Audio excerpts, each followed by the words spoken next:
Brasil, o senador Jorge Cajuru articula apoio a um projeto que proíbe militares da ativa de ocuparem cargos em ministérios. A proposta visa restringir a participação de membros das Forças Armadas no alto escalão do governo e supostamente garantir a neutralidade do Exército, da Marinha e da Aeronáutica. Cajuru, que é relator de uma proposta que envia automaticamente militares que pretendem disputar as eleições para a reserva, afirmou que deseja conversar com o ministro da Defesa, José Múcio Monteiro, antes de finalizar esse texto.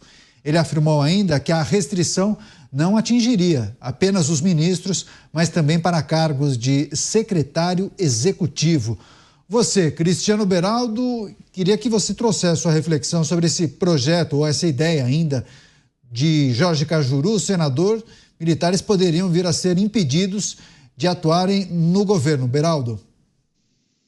O senador está com medinho dos militares? Quer dizer, tem alguma associação direta, um militar assumir uma determinada função pública? Porque não é esse o problema. Não adianta vir querer suportar um discurso de que os militares representam uma ameaça para a democracia brasileira, porque isso é absolutamente mentiroso. Nós podemos ter uma discussão justa, honesta, se militares, policiais e outras pessoas que desempenham funções públicas podem ou não sair das suas funções ou se licenciarem das suas funções para serem candidatos. Por que isso? Porque eu entendo, e a gente já viu casos, de pessoas que cometeram exageros, alguns inclusive foram flagrados mentindo sobre operações que estavam fazendo, operações policiais, só para ganhar repercussão e conseguirem ser eleitos.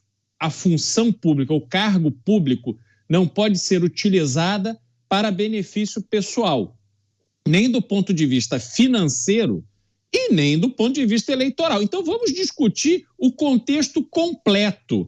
Mas não me venha com esse papinho furado de que agora militares, especialmente militares, não podem ocupar função X, Y ou Z, porque isso é uma grande bobagem. Você, Luiz Felipe Dávila. Dávila, você acha que tem alguma coisa a ver com a antiga administração de Jair Bolsonaro, que tinha uma relação muito próxima com militares e militares que foram alçados a postos importantes na administração federal? Tem a ver, e de novo, é uma retaliação política ao invés de uma discussão de reforma do Estado.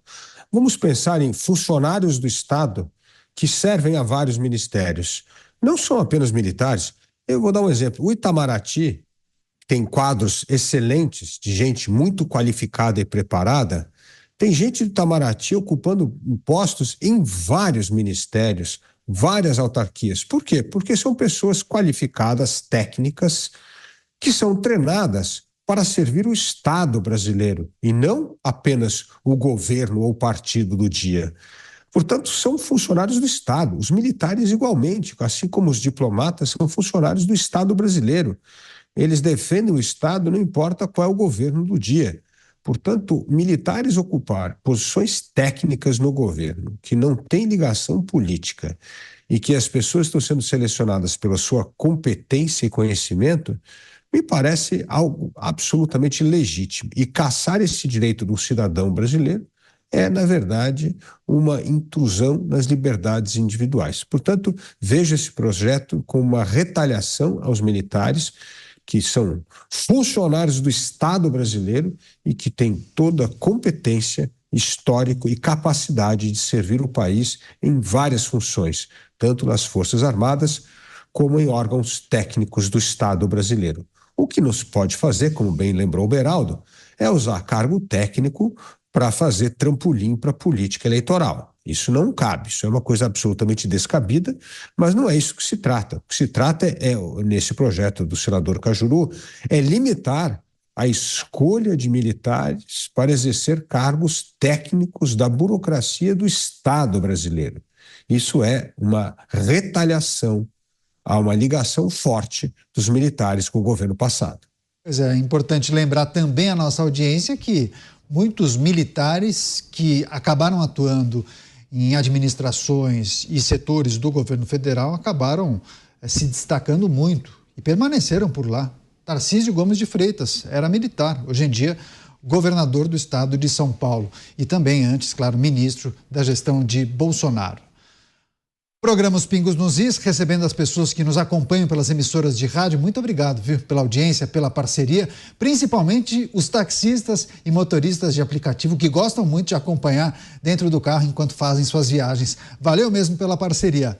Mota, PEC que proíbe que militares sejam nomeados ministros. Enfim, queria que você trouxesse também sua reflexão acerca dessa ideia que está sendo articulada pelo senador Cajuru. Mota. Por que tornar os militares cidadãos de segunda classe? Por quê? Os militares estão entre os servidores públicos mais preparados. Percebam isso, ninguém é indicado para um cargo de general porque é amigo de um amigo. É preciso toda uma vida de preparo, realizações e mérito para chegar a um cargo de general. Por que retirar justamente essas pessoas da vida pública? E podemos perguntar também, por que criar dificuldades para que ocupantes de cargos como militar, policial, promotor ou juiz se candidatem a cargos eletivos? A resposta me parece muito simples. Me parece que a intenção é criar uma reserva de mercado para os políticos profissionais, aqueles que fazem da política a sua carreira. Mas isso também pode ser, pode existir atrás disso uma motivação ideológica, uma tentativa de afastar os militares da política. Mas basta você dar uma olhada na história do Brasil nos últimos 200 anos para você fazer uma descoberta. Não existe história do Brasil sem participação dos militares. Programa Os Pingos nos Is, estamos repercutindo o projeto do senador Jorge Cajuru, uma proposta de emenda à Constituição que proibiria que militares fossem nomeados ministros. Ele articula, inclusive, com os demais senadores para que esse projeto seja apreciado. Você, Cristiano Beraldo, queria que trouxesse também sua reflexão sobre a maneira como os militares foram tratados ou até prestigiados na administração anterior e de que maneira isso causou um certo mal-estar na atual administração, que por mais de uma vez, alguns de seus integrantes diziam que as Forças Armadas estariam sendo instrumentalizadas e serviriam de manobra política para beneficiar A ou B. Enfim, queria que você trouxesse sua reflexão sobre isso também. Caneta, esse argumento ele é absolutamente inverídico e isso fica muito evidenciado no que aconteceu depois das eleições. Manifestantes ficaram acampados nas portas dos quartéis. Eu te pergunto, as Forças Armadas fizeram alguma coisa? As Forças Armadas deram corda, se mobilizaram em razão dessas manifestações? Não. As Forças Armadas cumpriram o seu papel, se mantiveram em silêncio, fazendo o seu trabalho, cumprindo as suas obrigações. E quando assumiu o novo governo, a vida seguiu de forma absolutamente normal. Se servir da inteligência, do preparo de membros das Forças Armadas para ajudar em outras áreas do Estado brasileiro é bastante apropriado. E isso acontece em vários outros países. Estados Unidos tem várias figuras da política que vieram das Forças Armadas e que exercem cargos em favor do governo durante a sua permanência nas Forças Armadas. Isso é normal, não tem problema absolutamente nenhum. Agora, o que eu acho que houve de errado no governo de Jair Bolsonaro foi o pouco investimento nas Forças Armadas. As Forças Armadas precisam recuperar a sua relevância e isso acontece com investimento a sério. Um país com as fronteiras que tem o Brasil tem obrigação de ter umas Forças Armadas que estejam bem equipadas, bem remuneradas, com o efetivo adequado, que possa investir na formação, na inteligência, investir em tecnologia.